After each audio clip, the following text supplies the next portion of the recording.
scholar. Look like a martyr to marauders like Tartar. Wise owl slaughter, whack MCs order applauder. Original woman, decipher the womb. Crown of creation, fruit of the planet, earth and the moon. Welcome to another episode of Wise the Dome TV. Today, I have a very, very special guest. You've seen him on here before. I'm a huge fan of his work. He's one of the most prolific authors and scholars of our time. It's always an honor to speak with him and have him on. Dr. Gerlad Horne, thank you for coming through. Thank you for inviting me. Awesome. So today, for the audience, we're going to be dealing with a lot of the topics from this book, Acknowledging Radical Histories, conversations with Gerlad Horne, by Gerlad Horne and Chris Tom Steele. And so, yeah, everybody definitely go and get that book. And that book will also introduce you to other books that he's written. So it's definitely a must read. And so let's start with one of the ideas you talked about in the beginning of the book. Well, actually, no, before we do that, with what's going on in Palestine, right?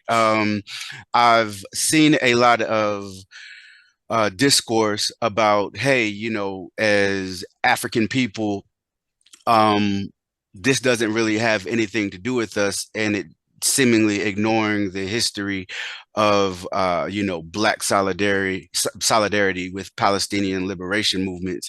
If you can you talk about some of the history of that? Well, first of all, it's our tax dollars that are helping to subsidize this genocide that's going on in Gaza. Mm-hmm. Israel is a country with about 7 million Jewish people, and about 20% of its 9 million population is of Palestinian origin. Then it's trying to rule in a colonizing manner about 3 to 5 million other Palestinians in Gaza and the West Bank. It would not be able to do that but for U.S. government sending weapons to Israel, including rifles that have been used by settlers, Jewish settlers on Palestinian territory as we speak. In fact, the Israeli War Cabinet has just announced that they're fighting on 7 fronts now, which is quite incredible. Wow. Usually you don't want to fight on 2 fronts. They're fighting. I'm not even sure if I can recount. Let's see. Gaza, West Bank, Yemen, Syria, Iraq, Iran. That's 6. I'm missing 7. But in any case, your tax dollars and my tax dollars are subsidizing this genocide. Second of all, you mentioned the historic solidarity between Black Americans and Palestinians. It has a lengthy history, including, of course, the Black Panther Party, including the Student Nonviolent Coordinating Committee, under the leadership, particularly, of the man once known as Stokely Carmichael, Kwame Ture.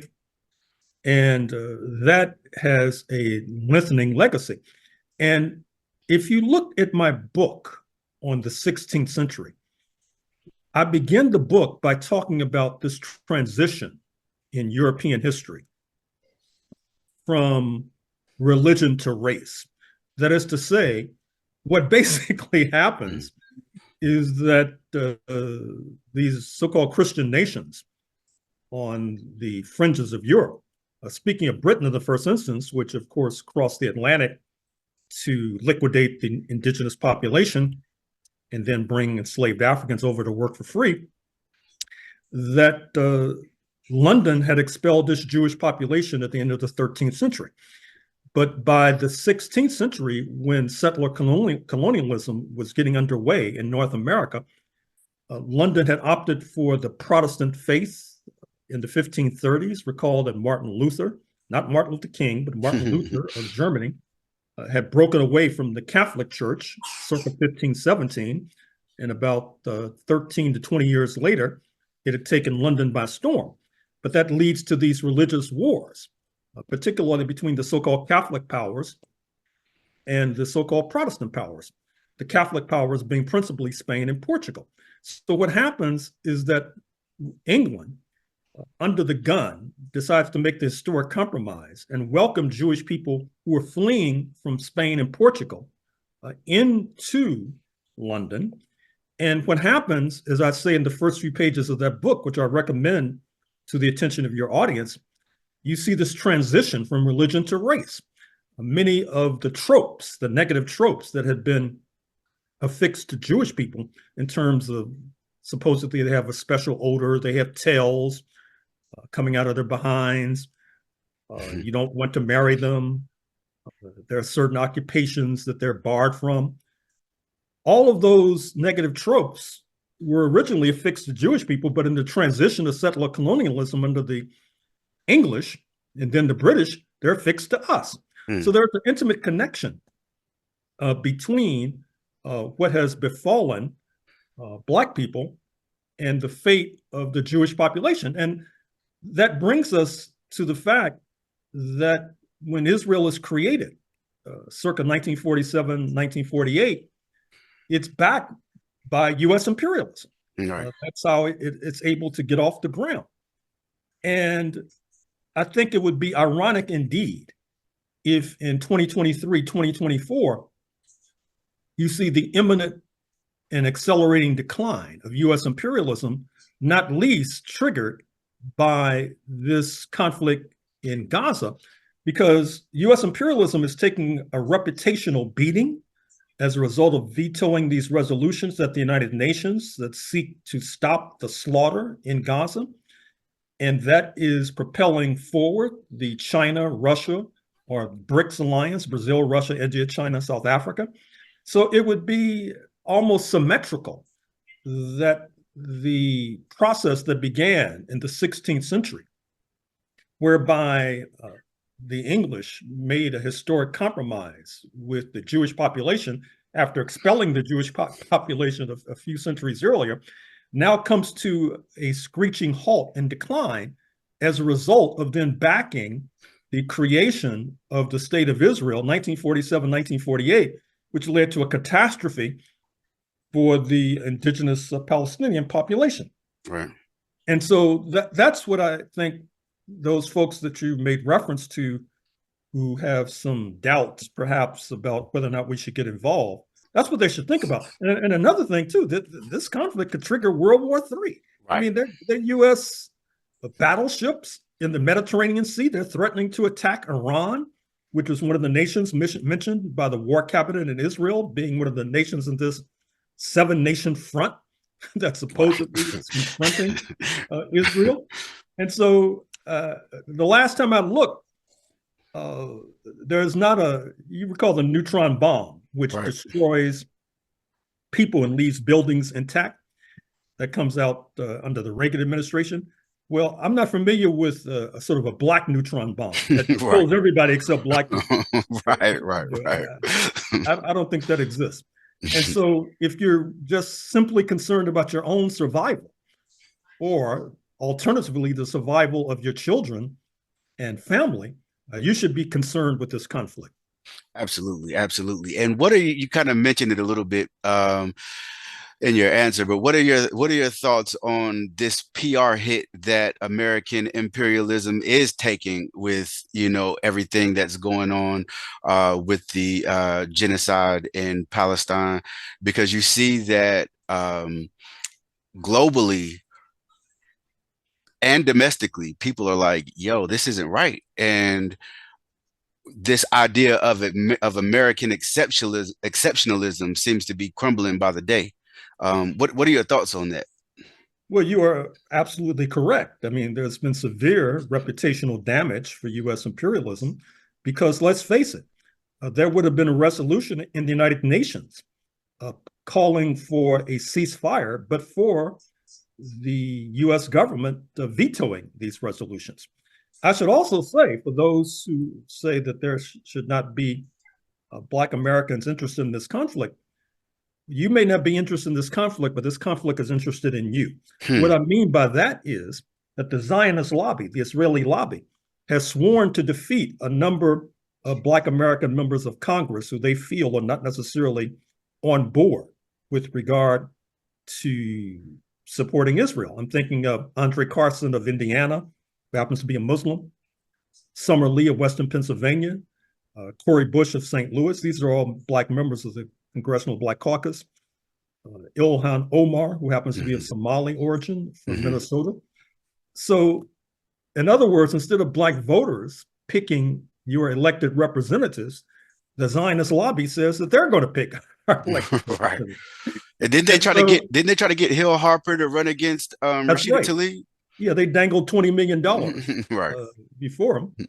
And, you know, I've been on programs previously, and I'm afraid to say that some of the brothers and sisters said they'd offered me $20 million. I would have taken the money and run. Man, see,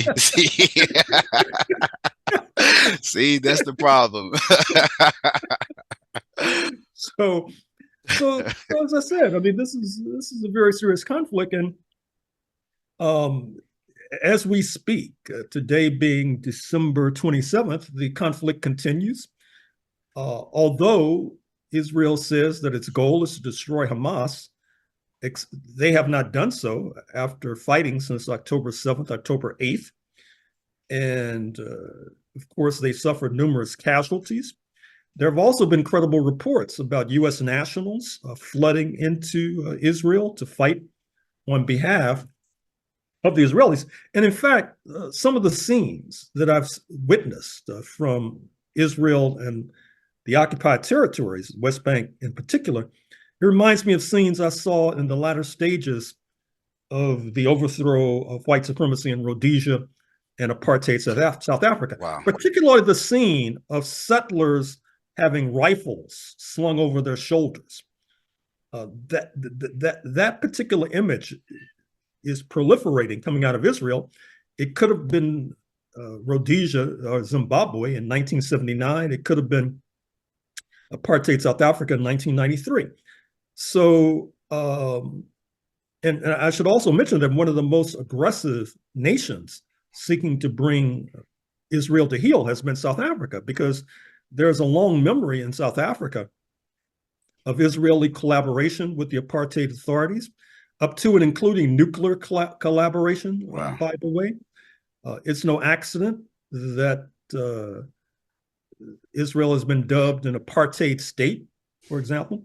As a matter of fact, to give you one example of apartheid, imagine you being in Durham, North Carolina, and you had a special license plate that said you couldn't go on, I think, as I recall, it's I-85, for example.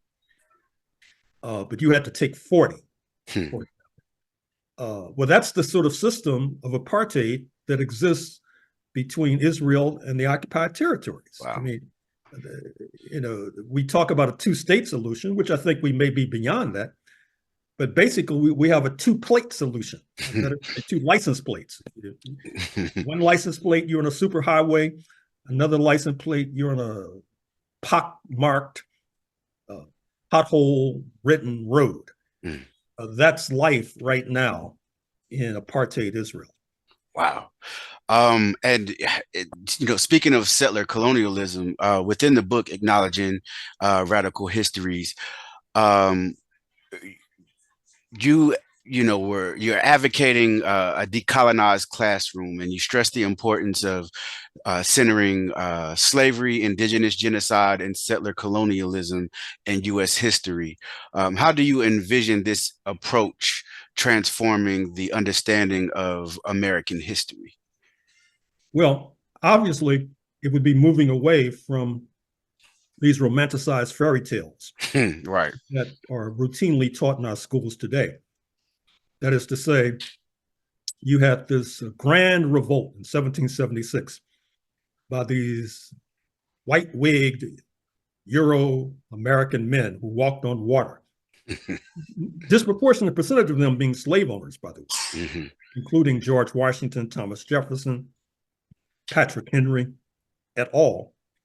And a footnote, you may want to question, how could a so-called Grand Revolution led by slave owners be anything but bad news for people of African descent? Right.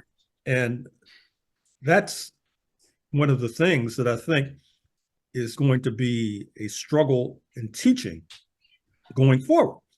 Because as you know, the right wing of this country, they're up in arms about what they call critical race theory, although they don't know what that means. It's just a buzzword. But what it basically means in practice is that they don't want an accurate history taught about this country. Elon Musk, reputedly the richest man in the United States, of course, his roots are in apartheid South Africa, as you Right. probably know. He talks about what he calls the, quote, woke mind virus. There was an article in the Wall Street Journal the other day, which obviously is a pro-business paper. They asked him to define it. He couldn't even define it. But we know what it means. What it means is that he does not want an accurate or adequate history taught to our children about slavery, about how the country was built on the backs of enslaved Africans, kidnapped labor, or as some have had it, stolen people working on stolen land to make wealth for a small circle of Europeans, for example. And if there were any justice, there would be yellow police tape around the borders of the United States, because this is one massive crime scene. Right, right. The problem, of course, is that with regard to this crime scene, the perpetrators have yet to be detained, arrested, and brought to justice. And if those in Raleigh and many of those in Washington, D.C. have their way, they'll never be brought to justice. But I'm confident that they will be because of shows like yours and individuals like yourself. Man, thank you. That's a high honor. I definitely appreciate you. You mentioned also that the settler colonial project that we call America is an example of class collaboration. And I love this idea, especially whenever you look at the Confederacy and how many of them weren't, they couldn't afford to participate in our enslavement, but just the idea that one day they'll be able to was enough for them to fight for the right to own us as property. If you can you expound on the idea that America is an example of European class collaboration? Well, you mentioned the Civil War, 1861 to 1865, the so-called Confederate States of America, which of course included North Carolina. Right. They seek to break away from the United States because they wanted to perpetuate the enslavement of Africans forevermore.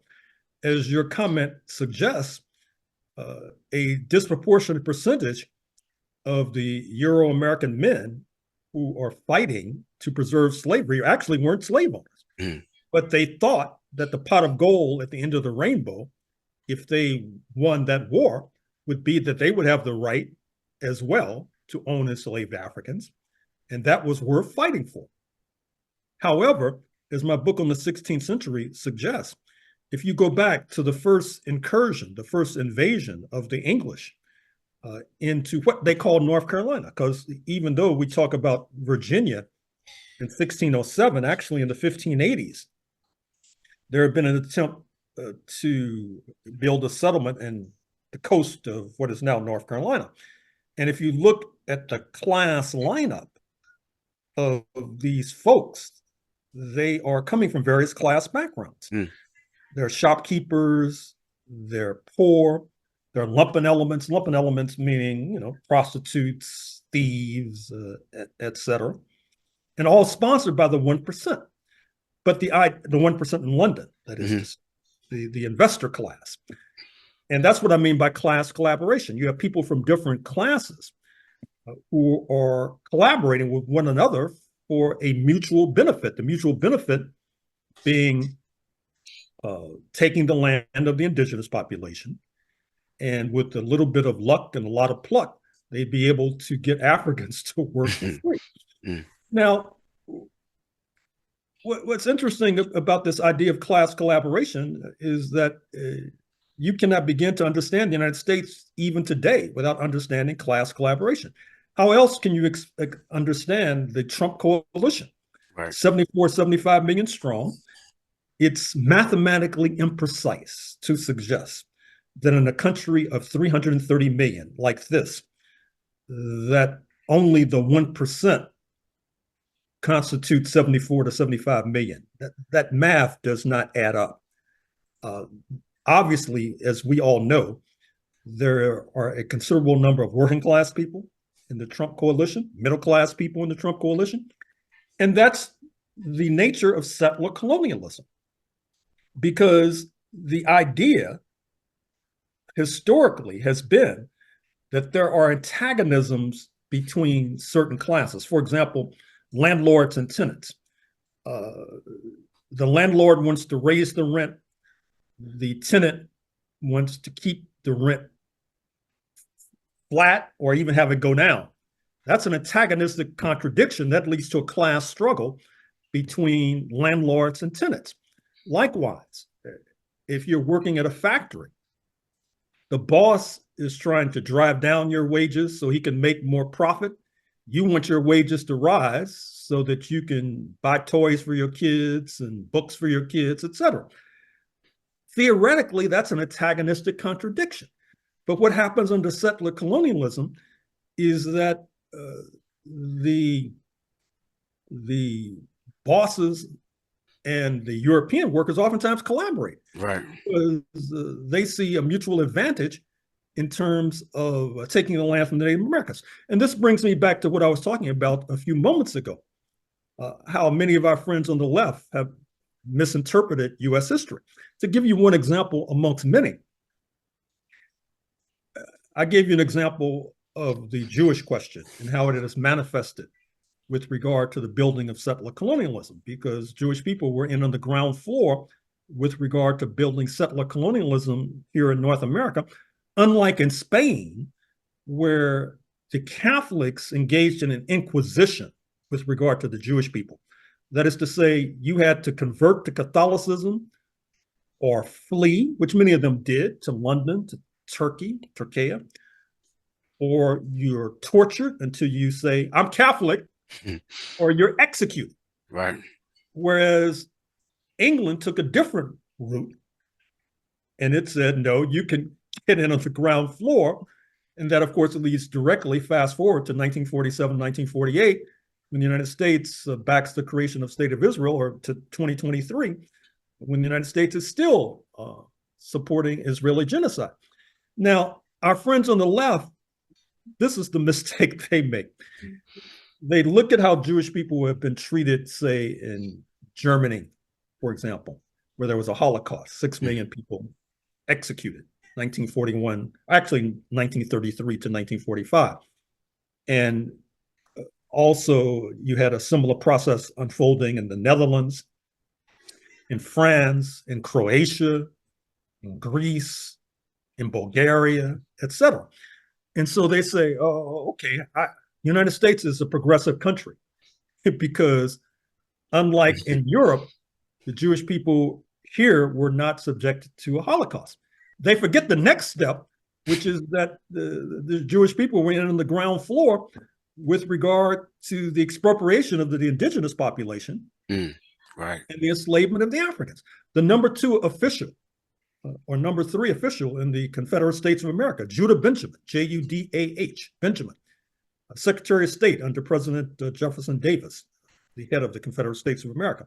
He manages to flee. He happens to be Jewish, by the way, which is why I mentioned him. Or if you look at Florida, David Yulee, Y-U-L-E-E, Jewish American, a leading figure in the Sunshine State.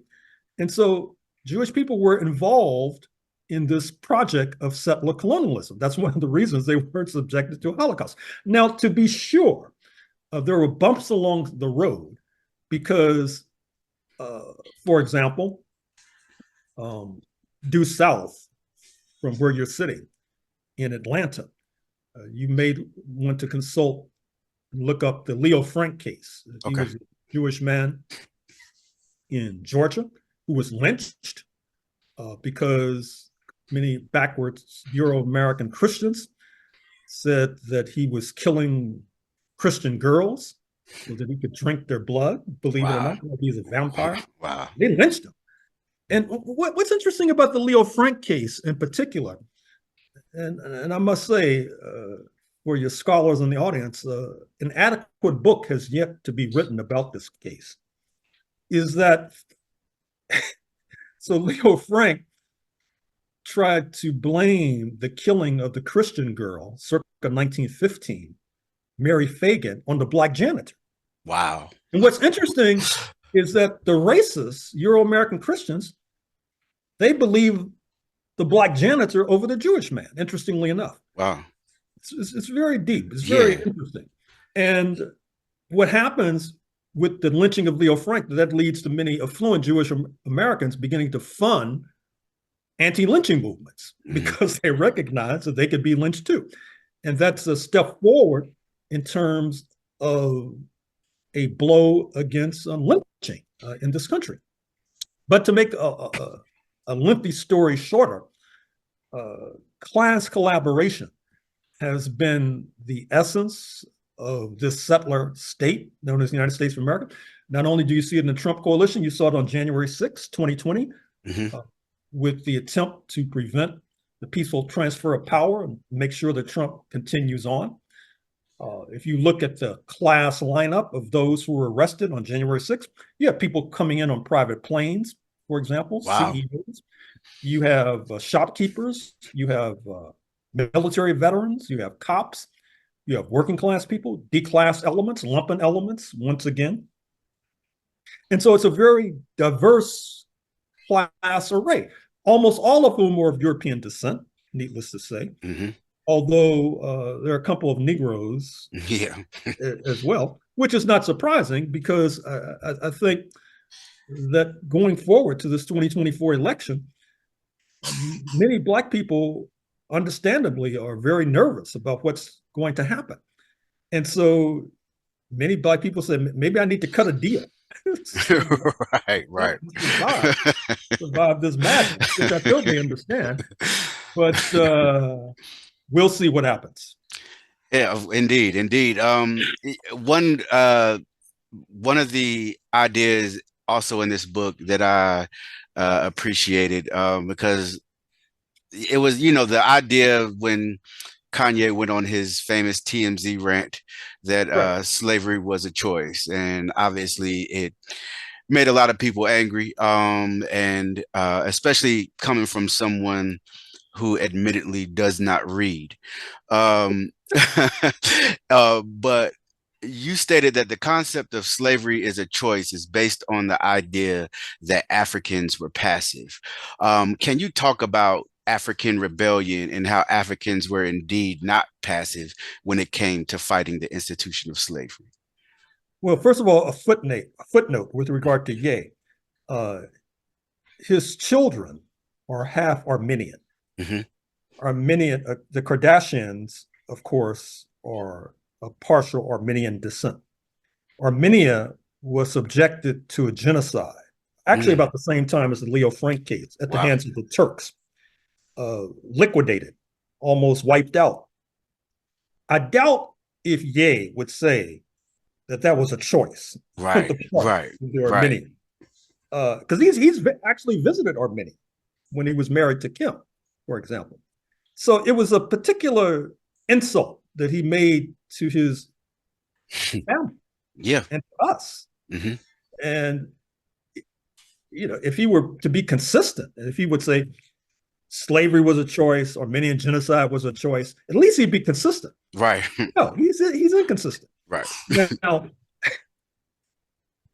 with regard to rebelliousness, you cannot understand the history of what's called the Atlantic world, that is to say North America, the Caribbean, Western Europe, without understanding rebelliousness of Africans. What do I mean by that?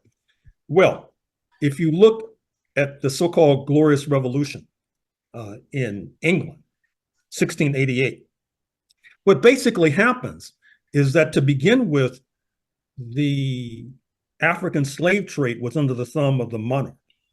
And so many of the merchants, the merchant class, they feel that that's unfair. They want in on the action because the African slave trade was one of the most lucrative enterprises known to humankind. You can invest $1 and get $1,700 back. I mean, there are those today who would sell their firstborn for a 1,700% profit, let alone some African they did not know.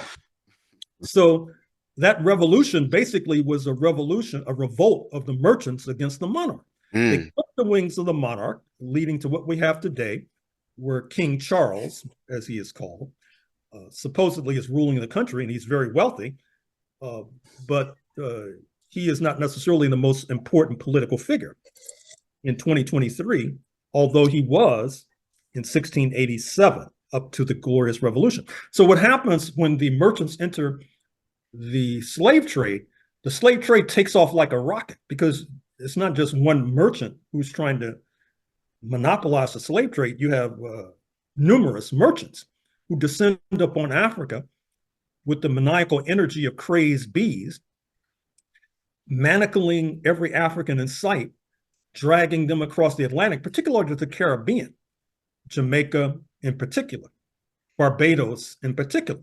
Mm-hmm. But what happens is that the numbers, the ratios, favor the Africans. They outnumber the Europeans sometimes at a rate of 10 to 1, 20 to 1. That creates fertile conditions for rebelliousness and revolt. And so what you see is that at that point, you begin to see Europeans making the great trek to the North American mainland. Mm-hmm. Historically, South Carolina was a twin of Barbados, for example. And there in the North American mainland, particularly in South Carolina, they could have a more favorable ratio. But that did not necessarily mean the end of slave rebelliousness. You had a rebellion in New York, 1712. As a matter of fact, I've just written a book that'll be published next year. Oh, wow. Armed Struggle in 20th century United States.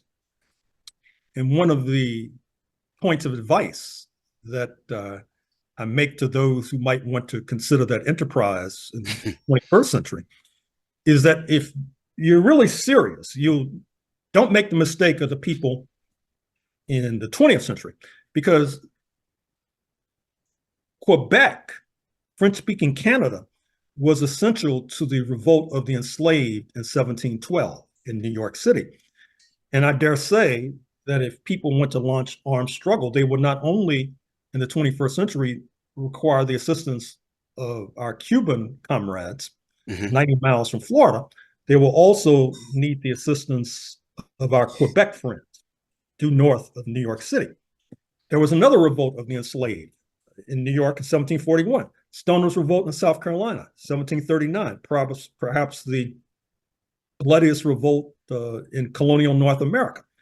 And in fact, the revolt of the Africans leads directly to 1776, wow. Because what happens is that London, the colonial power, decides to raise taxes on the settlers so that they could wage a war against the French in Quebec, who they defeat, and the Spanish in Cuba, who they defeat. Because in the Stoners Revolt 1739, it was assisted by the Spanish in Cuba and Florida. Right. For example. Of course, it should not come as a surprise that people who exist upon the free labor of Africans don't want to pay taxes. They don't want to pay taxes today. And so taxes becomes a reason for their revolt against London, setting up the United States of America post 1776. But the revolt of the enslaved continues. Look at the War of 1812, for example. I talk about this in my book, Negro Comrades of the Crown. Here you have the British invade Washington, D.C., burn down the White House. The enslaved Africans join the British in doing so, and then escape on British vessels to Trinidad and Tobago, where their descendants continue to reside. Or look at the Great Dismal Swamp, which incorporates part of North Carolina, north of where you are, to Southern Virginia. There you have African Maroons, Black Maroons. They'd escaped the entire jurisdiction of the enslavers. And there's evidence to suggest that when you have Nat Turner's slave revolt in Southampton, Virginia, 1831, that the Maroons in the Great Dismal Swamp were essential to that process, not to mention the so-called free Negroes who helped the Nat Turner rebels. So, I mean, I could go on in this vein. Right. I mean, I think what happens is that people oftentimes talk without knowing what they're talking about. Right. mean, Oh, that happens. Yeah, that happens extremely often. oh, there you are. No, yeah. Okay, sorry. No problem, no problem. It kind of leads me to a question I wanted to ask you. There's in my opinion, an anti-intellectual movement happening within our own community that is striving to delineate themselves from the rest of the diaspora and the continent of Africa in the hopes of America finally fulfilling its promise to Africans here, which I don't ever see that happening. But it's created a lot of, in a lot of cases, disrespectful discourse about who we are and our history. And one thing they like to say is, uh, I'm not African. Africans sold us, which, in my opinion, right, it lacks so much nuance and context. It's crazy. But can you speak on that idea that, you know,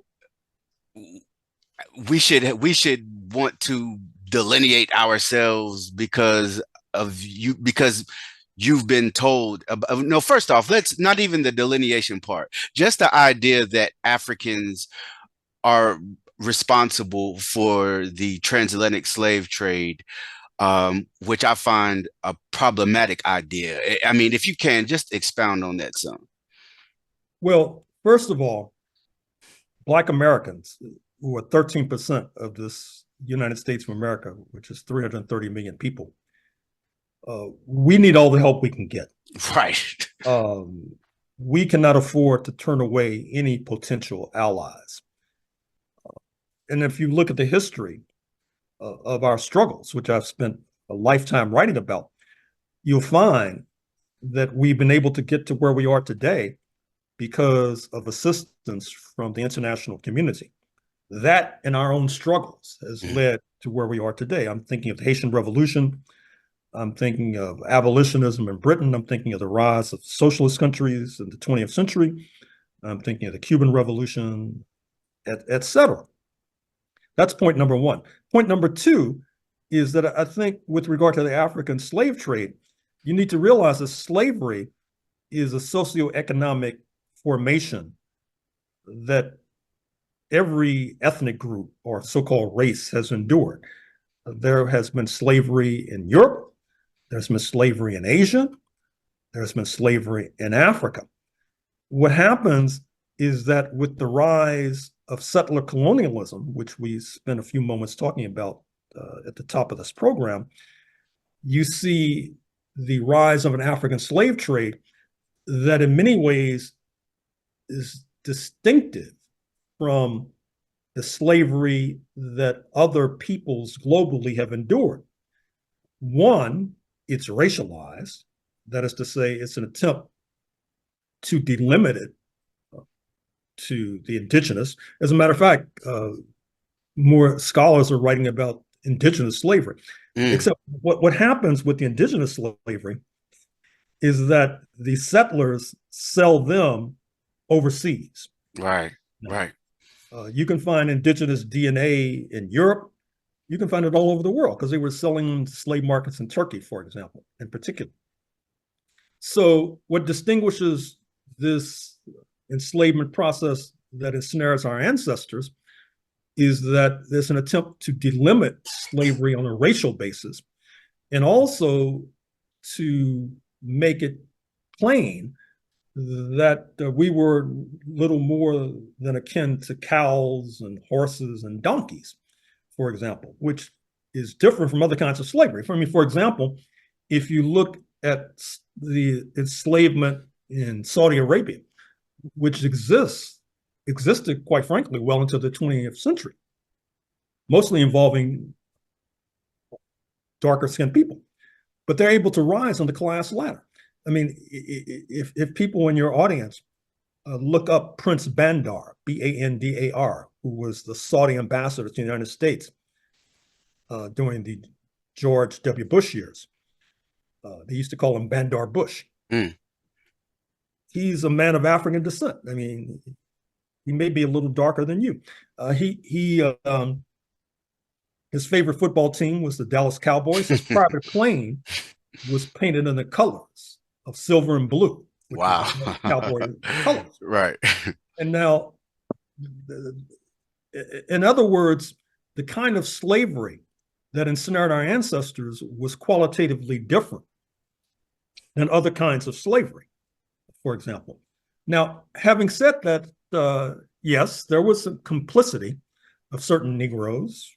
I mean, we just talked a few moments ago about pro-Trump Negroes. Right. So it should be surprised that you had the ancestors of pro-Trump Negroes in Africa. Exactly. Who were complicit in the African slave trade. Right. So that did not come as a big shock and surprise. But at the same time, this is a process that's ignited in Western Europe. Mm-hmm. This process of dehumanization, of so-called chattel slavery, of attempting to delimit the enslavement to African people because it was felt we arrived here in North America, our color was distinctive, which made it difficult for us to run away, for example. I mean, in my 1776 book, I talk about the attempt by James Oglethorpe, who's given credit for being the founder of the settlement in Georgia. His first idea was no Negroes allowed in Georgia, which obviously didn't work. Right. With the 2010 census, Georgia had more Negroes than any other state in the Union. I think that changed by 2020. Now it's Texas. But in any case, he wanted it to be poor Europeans who work in the fields. The problem was, of course, that they could run away and not necessarily be detected so easily. And then second of all, they felt there was a gathering opinion that by exploiting poor Europeans, that the 1% was creating class tensions and contradictions that were explosive. And so by, say, Georgia as a settlement starts in the early 1730s, by the 1750s, you have a sizable number of Africans, despite the fact that there were not supposed to be Africans allowed in Georgia. Right, right. So in other words,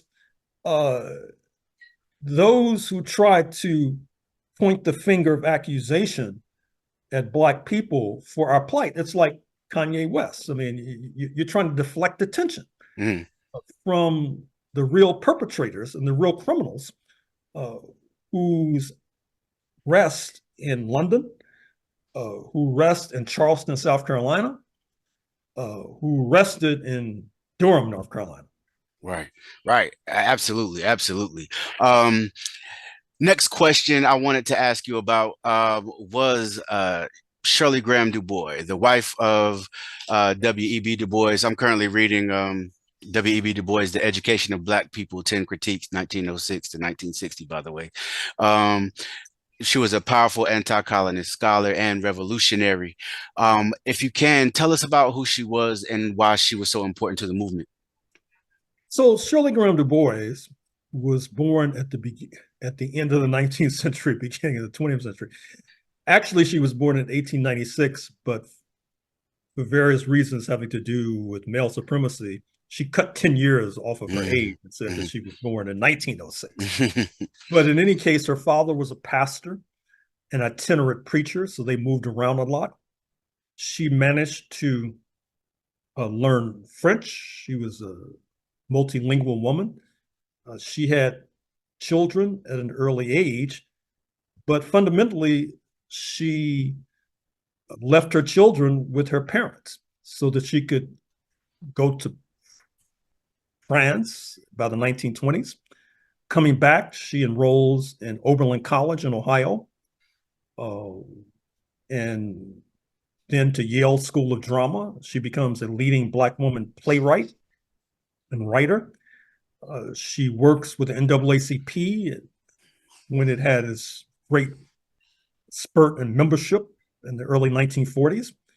Its membership went from 40,000 to 400,000. It's hardly gone beyond 400,000 today. You can thank Shirley Graham Du Bois for that. And then with the end of World War II, she begins writing biographies. She writes a biography of great Paul Robeson, for example, amongst others.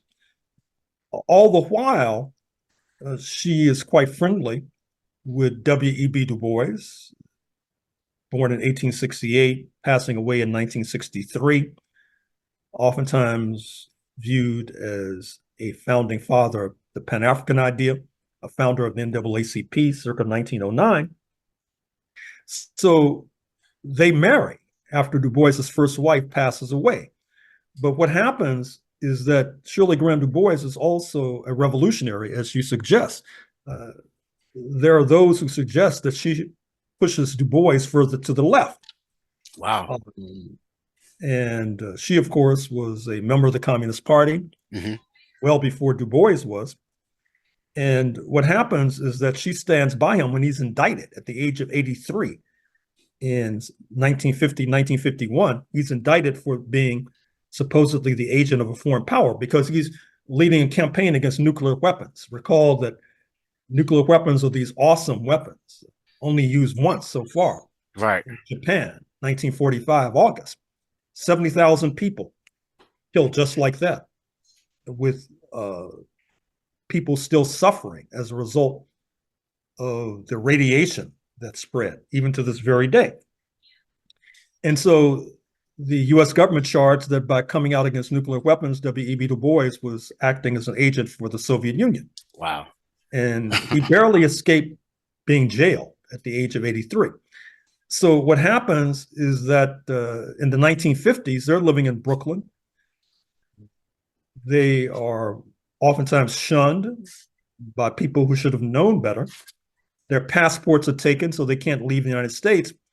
But finally, their passports are returned.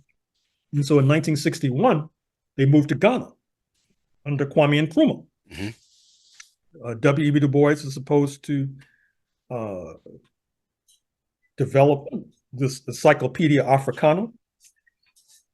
Shirley Graham Du Bois is going to become the director of television. Her idea was not to have television as the boob tube, which it is today, but to put television monitors in villages so that it becomes a source for education, more so than a source for entertainment. Right. In any case, what happens is that early 1960, Du Bois himself dies in 1963. She's widowed, still in Ghana. Then the government is overthrown as a result of the US CIA. You had a Black American ambassador, by the way, Franklin Williams at that time, former NAACP official, likely complicit in the coup, although we have not been able to determine that decisively. So with the coup, she moves to Cairo, Egypt. Cairo, Egypt was then under the rule of G.A. Nasser, a staunch critic of Zionism, a staunch supporter of the Palestinian cause. She basically uses Cairo as her base, and from there travels. She dies in China, circa 1977. So Shirley Graham Du Bois was, as you put it, a revolutionary, a writer, intellectual, dramatist, composer, musician. Absolutely. And I have a lot of the old Freedom Ways works in my library as well. And so so we have 10 minutes, but I really wanted to talk about this because and I'm glad we have a few minutes to build on it. You've written a great book called Jazz and Justice. You know, also have Amiri Baraka's Blues People. And there's also a book I have called Black Nationalism and the Revolution of Music. Can you talk about the connection between jazz and anti-fascism, right? Because I think a lot of people may not understand that history just simply because a lot of jazz music has no vocals. It's just people playing instruments, right? You know, with a level of improvisation and things of that nature. So a lot of people may not understand the connection between jazz and anti-fascism and you know, anti-white supremacy and things of that nature. And if you can, I would like for you to expound some on that. So first of all, this music we call jazz develops at the end of the 19th century. There's some contestation as to the roots of this music. Most analysts put it in New Orleans, for Congo example. Square. Right. Mhm. And that's a credible analysis, but you could also see this music arising in various parts of this hemisphere, not only in, say, for example, in Cuba, for example, which pre-socialism has a very fertile jazz tradition. So first of all, this is a music that develops in opposition to white supremacy, not least because the musicians are being exploited. They're being exploited shamelessly by record labels, by club owners. And in fact, as I talk about in my book, many of the musicians have to confront organized crime, for example, because organized crime has been a silent partner in the music industry today, up to and including hip hop and rap, for example. Anybody who does an honest evaluation of that branch of music will have to do an analysis of organized crime, for example. So that helps to engender a certain progressivism within the music that leads to many of the leading musicians in the late 1940s, for example, being sympathetic to Paul Robeson, a great singer, actor, political activist, revolutionary, who comes under attack by the US government. And of course, he is supported by a number of musicians. You should also know that many of these musicians, they try to break away from domination of organized crime, either by starting their own record labels, for example, Charles Mingus, the great bassist with roots in Los Angeles. You may be familiar with his signature tune, Haitian Fight Song. Absolutely. Which is an ode to the Haitian Revolution, something we all should pay homage to because the Haitian Revolution had a lot to do with the freedom of Black people on this soil. So he and Max Roach, a drummer, who, by the way, had roots not only in Barbados, but in the Great Dismal Swamp, right, the Maroon territory of northern North Carolina and southern Virginia. They tried to develop an alternative to the exploitation of organized crime record labels. But the problem there is that if you look at a musician like John Coltrane or other, I just plucked his name out of the air because that's a name people are familiar with. So many of these musicians, they practice their art 15 to 16 hours a day. That's why they're so excellent. Right. That's why they're such craftsmen. But it's not easy to practice your art 16 hours a day and then run a business. You have to sleep at some point. So that's what befell Mingus and Max. But also, if you look at their output, not only a Haitian Fight Song, but the Freedom Now Suite, Max Roach, for example. We Insist from Max Roach also. Yeah, there you go. There you go. So these musicians, at least the ones that I write about in my book, Jazz and Justice, they're struggling against white supremacy. They're struggling against capitalism. They're struggling against fascism. And that's why they deserve our support and respect. Absolutely, absolutely. Dr. Gerlad Horne, like I said in the beginning of the show, it's always an honor and a pleasure to have you on. We appreciate the work that you have done and continue to do, and we salute you. And again, thank you for coming on the show. Thank you for inviting me. Indeed. You have a great evening. Oh, send me the link too. Oh yeah, most definitely. I got you. I'll send you the link as soon as I publish it. Right on. All Good luck to you. Thank you. You too. Bye-bye.